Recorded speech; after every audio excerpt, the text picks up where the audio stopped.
A story about a boy named Jason, raised in the London town he was based in. As a kid he was all over the place and off the ground so much he looked at levitation. Now him and his mum were in this situation of living broke, two-bedroom accommodation. His father was out of the equation, so they were both alone with nearly no relations. But from a young age his imagination and skills for entertainment became blatant, and as his mind was continuously racing, creating was his only form of sedation. So from stories to little animations, it felt like it was his full designation to keep writing with full dedication till he gained tools to fuel his elevation.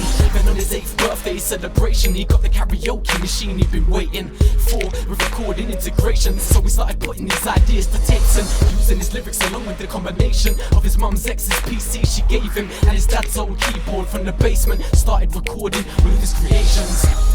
To him it was amazing, this new outlet he was tasting. When he was writing he was in elation, so he took it into consideration. A whole album would be worth making. He'd been dubbed Psycho by his mates, and so with that name in a record simulation, that's when Psycho Records came into formation.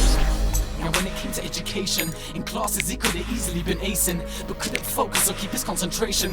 His notebooks were full of illustrations, little cartoons and scribbled annotations, lyrics to enemies as retaliation. He'd write songs about them after provocation and watch as they spread through the school circulation.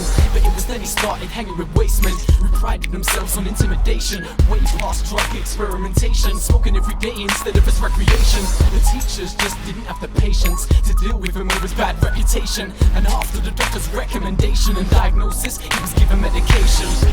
With written any fake taken to stay hyper for the duration of his school days he was just wasting, as each one just added to the accumulation of trouble and no amount of persuasion, guidance or teacher conversation stopped him being expelled not long from year 8 and left to deal with police investigations. And only then did he see what he was facing, had his school life flushed down the basin, sitting in a cell at the Fed station and ended up in a center where they placed him. That's when he came to the realization that his lifestyle needed erasure. Him and his mates needed separation, his whole life needed reconfiguration. But outside of these complications, every year he stepped up his pacing. Musically he was almost adjacent to those doing it as professional occupation. Even from EJ Reason was the replacement, now he was dealing with his own orchestration. 5 albums done, another in formulation. At 16 he scraped his qualifications.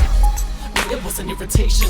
Every bit of rap in his generation consisted of fake thugs, little limitations, each one just looking like a duplication. He knew the rap game needed renovation, and as it stands it's still an abomination. So many areas open for exploration, yet still it's run by his dramatization. So ever since his plan's been in operation to open eyes and see the eradication of fake rap until it's gone an ancient, to make way for the sophistication.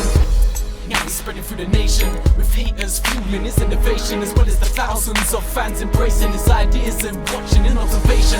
He's got his plan laid out in navigation, from here there will only be inflation. So to the fans wait with anticipation to see more of the boy named Jason.